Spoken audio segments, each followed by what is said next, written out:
చేసిందంతా కూడా కేంద్ర ప్రభుత్వం నిలుతుంది. ఓన్లీ స్మార్ట్ సిటీ తీగల వంతెన అన్నారు.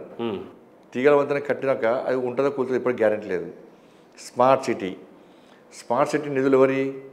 కేంద్ర ప్రభుత్వం ఇచ్చింది. కేంద్ర ప్రభుత్వం నిధులు ఇస్తే ఏం చేసిన వీళ్ళు? ఇవాళ ఫస్ట్ ఇన్స్టాల్మెంట్ 196 crores కేంద్ర ప్రభుత్వం ఇచ్చింది స్మార్ట్ సిటీ కోసం. ఇచ్చినప్పుడు మ్యాచింగ్ గ్రాంట్ షేర్ అమౌంట్ ఎంత చేయాలి? స్టేట్ గవర్నమెంట్ కూడా 196 crores ఇవ్వాలి. రెండు కలిపి అభివృద్ధి చేయాలి. కేంద్ర ప్రభుత్వం 196 crores ఇచ్చిన తర్వాత 5 years వాటిని కరీంనగర్కి ఇవ్వలే. ఆ నిధులను మొత్తం డైవర్ట్ చేశారు. అవి ఇవ్వకపోగా మ్యాచింగ్ గ్రాంట్ ఇవ్వలేదు, ప్లస్ ఆ ఇచ్చిన నిధులను డైవర్ట్ చేశారు.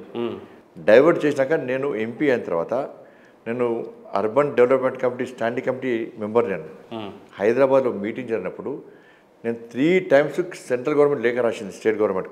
ఈ 196 crores మీరు ఏం చేసినారు? మీరు క్రెడిట్ చేస్తారా? అకౌంట్లో క్రెడిట్ చేస్తారా చేయరా? జమ చేస్తారా చేయరా? మీరు మ్యాచింగ్ గ్రాంట్ ఇస్తారా అయ్యారంటే 3 times లేటర్ రాస్తే రెస్పాన్స్ లేదు స్టేట్ గవర్నమెంట్. ఎప్పుడైతే హైదరాబాద్లో మీటింగ్ పెట్టామో ప్రిన్సిపల్ సెక్రటరీ వచ్చిన తర్వాత నేను క్వశ్చన్ చేసిన తర్వాత అప్పుడు మేము ఖర్చు పెట్టినాం సార్ అన్నారు. ఏ అకౌంట్లో ఖర్చు పెట్టారు, దేనికోసం ఖర్చు పెట్టారు, డీటెయిల్ రిపోర్ట్ నాకు ఇప్పుడు ఇవ్వండి అని చెప్పి అన్న. స్పందించారు. ఆయనకు ఆన్సర్ లేదు అక్కడ. లాస్ట్కు ఫైనల్ వార్నింగ్ ఇచ్చిన, మీరు ఎన్ని రోజుల లోపల మీరు కేంద్రం ఇచ్చిన నిధులు జమ చేస్తారు, మేము మ్యాచింగ్ గ్రాంట్ ఇస్తారు, ఇవ్వకుంటే ఇంట్రెస్ట్తో సహా వసూలు చేస్తా అని చెప్పిన తర్వాత అప్పుడు 1 week టైం అడిగి 1 week లోపల 196 crores పాటు మ్యాచింగ్ గ్రాంట్ ఇచ్చారు. ఇప్పుడు డబ్బులు ఎవరు తీసుకొచ్చినట్టు, ఎవరు వాళ్ళు వచ్చినట్టు? ఇవాళ శాతవాణి యూనివర్సిటీ 12B స్టేటస్ కోసము ఎప్పటి నుంచో ఫైట్ చేస్తున్నారు. ఎవరు తీసుకొచ్చారండి? నేను తీసుకొచ్చిన. ఈ SRR కాలేజ్కు అటానమస్ హోదా ఎవరు తీసుకొచ్చారు? నేను తీసుకొచ్చిన. ఇక్కడ ROB ఉంది, రైల్వే ఓవర్ బ్రిడ్జ్. 30 years నుంచి అంబులెన్స్లో చాలామంది చనిపోతున్నారు. హెల్త్ ప్రాబ్లంతో ఎమర్జెన్సీ పనులు ఉంటే కూడా చాలా ఇబ్బంది పడుతున్నారు. రోజు 3-4 సార్లు పడితే గేట్ పడుతుంది. ప్రజలు సఫర్ అవుతున్నారు. ఇలా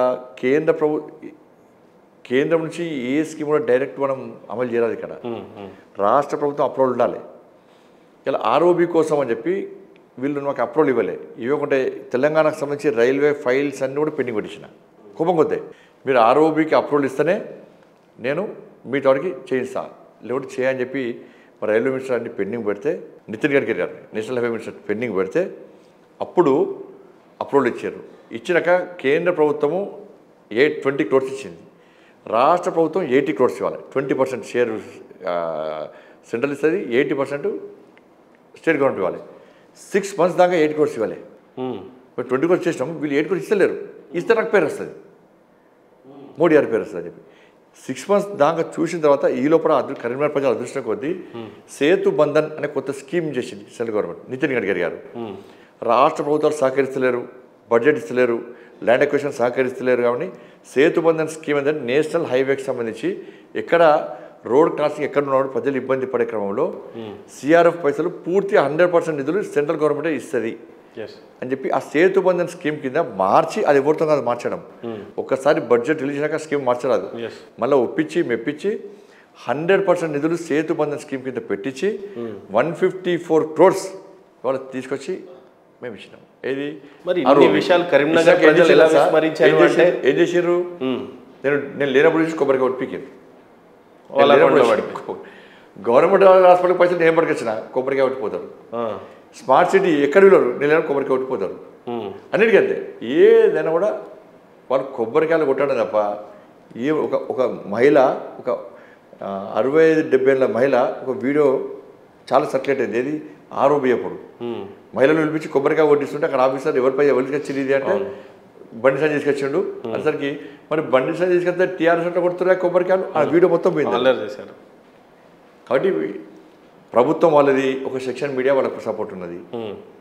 కాబట్టి మేం చేసినా ఏం చేసినా కూడా వాళ్ళు చెప్పుకుంటారు. ఇప్పుడు రేషన్ బియ్యం ఓరిస్తారు, మోడీ గారు ఇస్తున్నారు, ఫోటోస్ ఓరి ఉంటాయి, కేసీఆర్ ఫోటోలు ఉంటాయి. వ్యాక్సిన్ ఓరి ఇచ్చారు, మోడీ గారు ఇచ్చారు. హాస్పిటల్ దగ్గర ఫోటో ఓడి పెట్టారు, కేసీఆర్ పెట్టుకున్నాడు. బాత్రూమ్ పైసలు మోడీ గారు ఇచ్చారు, బాత్రూమ్ దగ్గర పైసలు ఫోటోస్ ఓరి కేసీఆర్. మరి ఇప్పుడు ఈ ఫోటోలు పెట్టుకునే ప్రక్రియ కాంగ్రెస్ కొనసాగిస్తుందా లేకపోతే ఏ రకంగా? వాళ్ళు కొనసాగిస్తే TRS అక్కడ బోధన పడతారు వాళ్ళు. గతంలో కూడా చాలా పాదయాత్రలు చేశారు మీరు, ప్రజా సంగ్రామ యాత్ర చేశారు, ఇప్పుడు ప్రజాహితం కోసం ఇంకో పాదయాత్ర చేస్తున్నారు. అసలు ఏంటి ఈ పాదయాత్రలో ఏం తెలుసుకుంటున్నారు మీరు ప్రజల నుండి? ఎలాంటి ఇష్యూస్ మీద మీరు సేకరణలు చేస్తూ ఉన్నారు అని అంటే ఏం చెప్తారు? ఇప్పుడు నేను రాష్ట్ర అధ్యక్షుని అయిన తర్వాత మనము అధికారం రావాలి. ఎందుకంటే కేసీఆర్ ప్రభుత్వము పేదోళ్ళని రాజ్యరామాన్ని పెడుతున్నది, మొత్తం వాళ్ళ బతుకులను నాశనం చేసింది. వాళ్ళ ఇచ్చిన హామీలు అవి నెరవేర్చలే. ఇబ్బంది పడుతున్న క్రమంలో మనము ఏసీ రూమ్లో కూర్చొని తూతూ మంత్రంగా కార్యక్రమాలు చేసి పేపర్లా రావడానికి, టీవీలకు రావడానికి, అలచల్ చేయడానికి కాదు. అసలు నిజంగా స్వయంగా ప్రజలను కలిస్తే మా బాధ్యత తెలిసాయి. ప్లస్ ఒక ప్రణాళిక మనకు తయారు చేసుకోవడానికి అవకాశం ఉంటుంది. కాబట్టి ఈ రెస్ట్ తీసుకోవడం కాదు. కేంద్ర పార్టీ, కేంద్ర నాయకత్వం, జాతీయ నాయకత్వం నాకు ఒక నమ్మకం, విశ్వాసంతో ఒక రాష్ట్ర అధ్యక్షుని బాధ్యతలు అప్పయిపోయింది.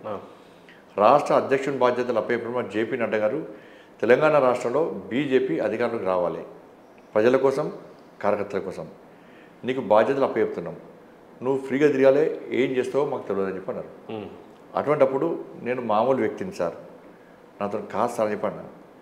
అప్పుడు అమిత్ షా గారు చెప్పారు, నువ్వు కరీంనగర్లో ఫైట్ చేసినావు చూసినావా, చిన్న చిన్న ఫైట్ చేసినావు చూసినావా, ఆ ఫైట్ హైదరాబాద్లో చేయి, ఆ ఫైట్ తెలంగాణ మొత్తం చేయి, అంతకంటే పొద్దు నాకు మన పౌరులకు వస్తాం, పేదలకు న్యాయం చేస్తాం, మనం డబుల్ ఇంజన్ సర్కార్ రావాలి, మనం కష్టపడి తెలంగాణ రాష్ట్రాన్ని సాధించుకున్నారు అని చెప్పి చెప్పిన తర్వాత నేను అనేక ఉద్యమాలు చేసినాం. పాదయాత్ర చేయడం ద్వారా ఆ ప్రాంతంలో క్యాడర్ పెరుగుతుంది, ప్రజలతో మమేకమై తిరగడం ద్వారా ప్రజా సమస్యలు వినటుంటుంది.